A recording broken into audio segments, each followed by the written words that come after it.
Si ton business ne décolle pas, c'est peut-être parce que tu fais l'une de ces 7 erreurs fatales. Crois-moi, la dernière est celle qui tue 90% d'entrepreneurs avant même qu'ils n'aient eu la chance de réussir. Si tu veux éviter ces pièges et faire exploser ton business, alors reste jusqu'à la fin de cette vidéo.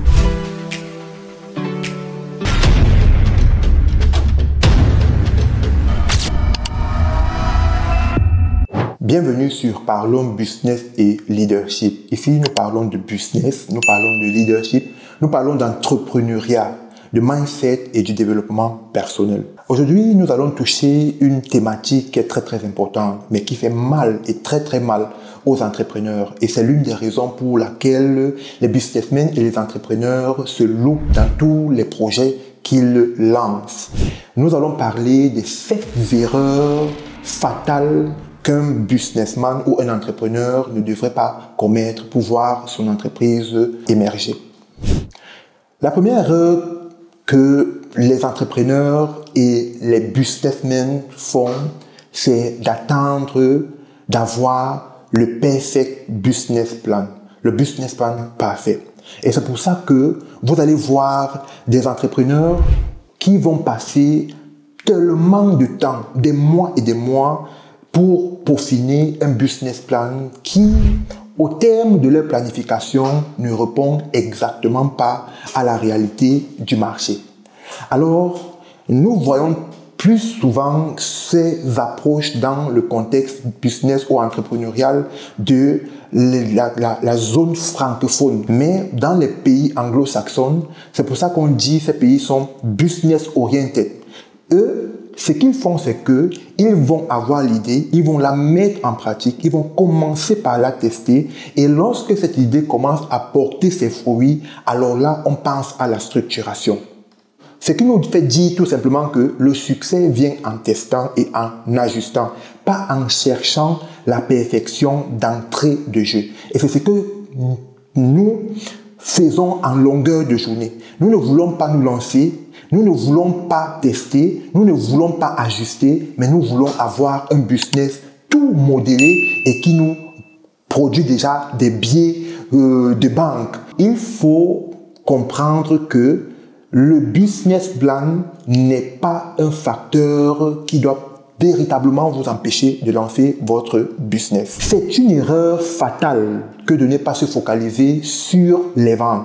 Parce que, au fait, la vente est le poumon de la structure d'une entreprise. Si vous avez une entreprise qui n'est pas orientée à faire des gains, qui n'est pas orientée à vendre, alors là, vous êtes tout simplement en train de créer une ONG ou encore vous faites ce business par hobby parce qu'il ne vous produit aucun avantage, aucun gain. C'est vrai que dans l'essence même de la création d'entreprise ou de l'entrepreneuriat, on parle d'entreprendre, d'amener ou alors d'apporter une solution. Et c'est après la solution que vous aurez de l'argent. Donc, généralement, lorsqu'on veut créer une structure, on pense beaucoup plus à l'aspect gain, mais on ne pense pas à l'aspect solution. Donc, il faut comprendre qu'en tant qu'entrepreneur et en tant que businessman, il faut innover. C'est vrai qu'il faut penser à l'argent, il faut penser au gain, il faut penser au retour sur investissement, mais aussi la chose qui va déclencher tout ce que vous voulez, tous les billets de banque que vous voulez, c'est amener l'innovation dans ce que vous êtes en train de faire. Mais c'est quand même pas catholique de dire qu'on veut créer une structure et on ne pense pas à se faire de l'argent. On pense à prendre un bureau, on pense à recruter des personnes, mais on ne pense pas à la stratégie, on ne pense pas à la perfection du produit, on ne pense même pas à l'action marketing de vente qui va suivre notre service ou notre produit. Donc, c'est important qu'on puisse penser à la vente. La vente, c'est le cœur de la structure, c'est le poumon de la structure et c'est même le cerveau de la structure. Donc, si une structure ne vend pas, si une entreprise ne vend pas, alors là, elle va juste fermer les portes. Une autre erreur fatale que nous commettons, c'est de travailler seul au lieu de s'entourer d'experts. Travailler seul au lieu de s'entourer d'experts, c'est comme creuser votre propre tombe. Pour des entrepreneurs et tous ceux qui sont en train de penser à se lancer dans l'entrepreneuriat, vous devez comprendre que une entreprise a 3 étapes. L'étape de l'enfance, l'étape de l'adolescence et l'étape de la maturité. Encore, au niveau de l'étape de l'enfance, oui, c'est là où l'entrepreneur est celui-là qui fait tout. L'entrepreneur va vendre, l'entrepreneur va prospecter, l'entrepreneur va faire la comptabilité, l'entrepreneur va faire la stratégie marketing, l'entrepreneur va penser à tout ce qu'il faut faire pour que l'entreprise fonctionne. Ça, c'est normal. Mais dès que l'entreprise est passée à la seconde étape, qui est la phase de l'adolescence, vous avez besoin d'expertise. Vous avez besoin que des personnes soient là à vos côtés. Vous avez besoin de côtoyer des personnes expertes, ceux-là qui ont déjà vécu et qui peuvent vous aider à aller beaucoup plus vite. Vous avez besoin également de déléguer un certain nombre de tâches pour que vous ne vous sentez pas asphyxié. Écoutez, si vous êtes un entrepreneur, c'est normal que vous puissiez connaître un peu dans tout ce qui se passe dans votre structure. Mais vous ne pouvez pas avoir le monopole. Vous devez déléguer. Si vous êtes un entrepreneur et que vous recrutez une personne ou un employé à qui vous donnez des instructions et que vous venez constamment corriger son travail, ça veut dire que vous n'êtes pas en train de faire du bon boulot. Vous n'êtes pas en train de faire du bon boulot parce que, au fait, la personne que vous recrutez devrait avoir plus de compétences et devrait normalement vous aider à prendre de l'ascendance dans la connaissance de cette matière ou de ce domaine. Donc, il n'est pas question pour vous de vouloir recruter des personnes que vous allez chapeauter. Non.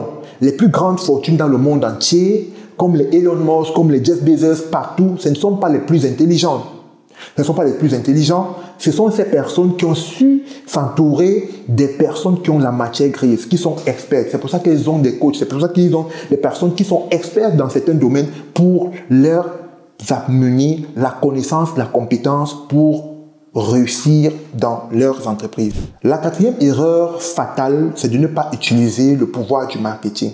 Oublier d'utiliser le pouvoir du marketing au 21e siècle, c'est une fatalité. Oui, vous avez compris, c'est une fatalité. Pourquoi? Parce que la vente est cette action qui nous permet de vendre notre produit ou notre service. Mais sauf que le marketing, c'est la compétence qui nous expose au monde. Ça veut dire que bien avant qu'on ait des personnes, des clients, il faudrait qu'il y ait un marketing qui soit fait autour de ce service, autour de ce produit pour susciter les clients. Donc le marketing, mais plus encore au 21e siècle, lorsqu'on parle du marketing digital, où tout est digitalisé, aujourd'hui, le marketing va au-delà du business, au-delà de l'entrepreneuriat. Le marketing aujourd'hui, c'est une histoire personnelle. On voit des chefs d'entreprise, on voit des présidents des républiques, on voit des personnes tenir des pages pour pouvoir véritablement véhiculer une identité, véhiculer un message. Donc le marketing aujourd'hui fait partie de le branding que nous voulons donner à notre structure. On véhicule cette image et cette image-là, elle seule, parle pour nous et nous ramène des clients. C'est pour ça qu'aujourd'hui, vous allez voir qu'il y a beaucoup de personnes qui se sont lancées dans la vente, dans la création de richesses, sans toutefois avoir des boutiques physiques. Tout simplement par la nature du monde aujourd'hui, par l'existence du marketing, mais plus encore le marketing digital. C'est pour ça que vous allez voir des personnes sur les réseaux sociaux, que ce soit sur TikTok, que ce soit sur YouTube, que ce soit sur LinkedIn, que ce soit sur Facebook, j'en passe, faire des lives pour vendre leurs compétences, pour vendre leur produit. Donc, ignorer ou oublier le marketing dans le processus de croissance de notre business, c'est une erreur fatale.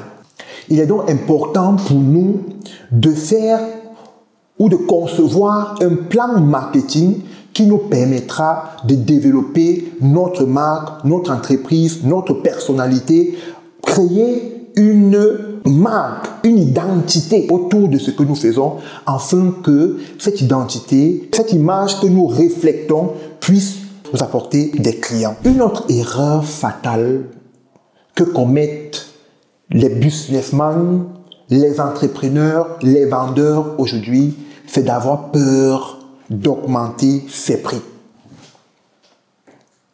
Et puis, avoir peur d'augmenter ses prix transmet tout simplement un manque.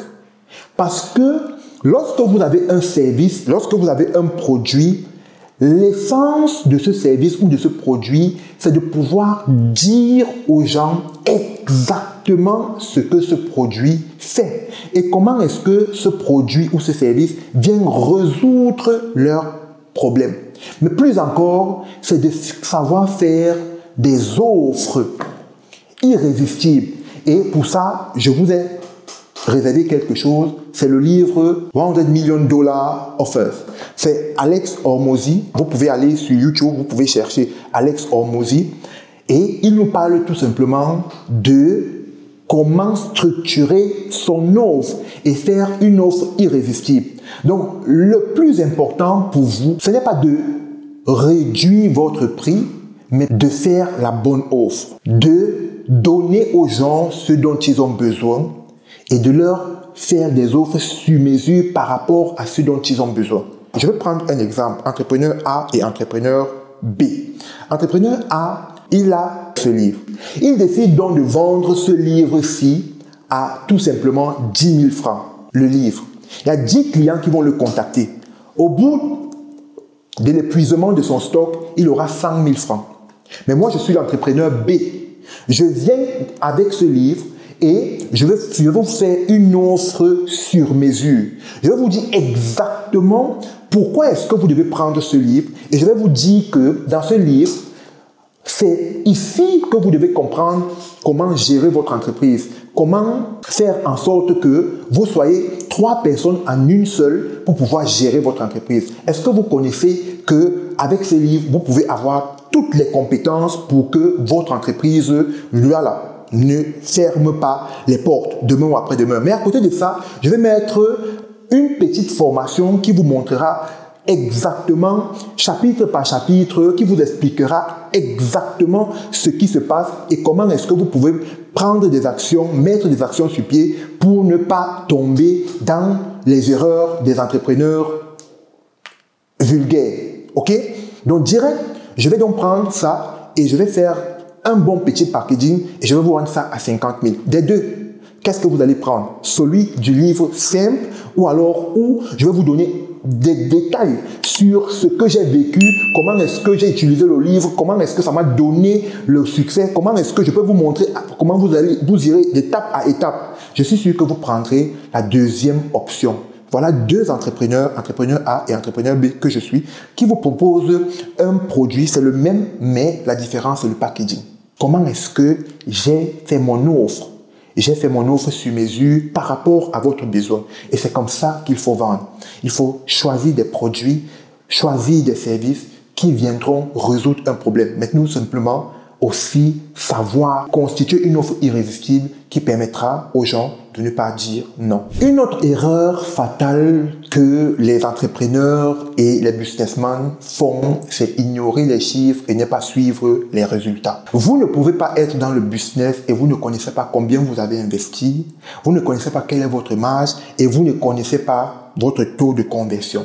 Vous ne connaissez pas comment vous avez fait pour avoir des clients, vous ne connaissez pas les actions que vous avez mises sur pied pour pouvoir vendre, vous ne connaissez pas la différence entre votre chiffre d'affaires et votre bénéfice.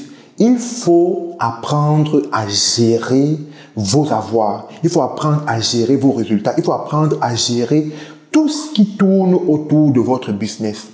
Donc c'est très très important En tant qu'entrepreneur, c'est une fatalité lorsque vous n'avez pas vos chiffres. C'est une fatalité lorsque vous ne connaissez pas la gestion de vos finances. C'est une fatalité lorsque vous ne connaissez pas la différence entre votre chiffre d'affaires, votre marge et tout ce qui va avec.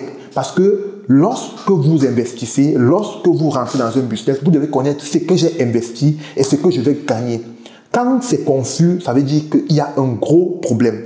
Et vous devez apprendre à le faire. Et vous allez apprendre à le faire en faisant quoi? Tout simplement en mettant sur pied des tableaux de suivi. Quelles sont mes dépenses? Quels sont mes revenus? Et vous faites le ratio tous les jours, toutes les semaines, tous les mois. Et à la fin du mois, vous faites tout simplement l'addition.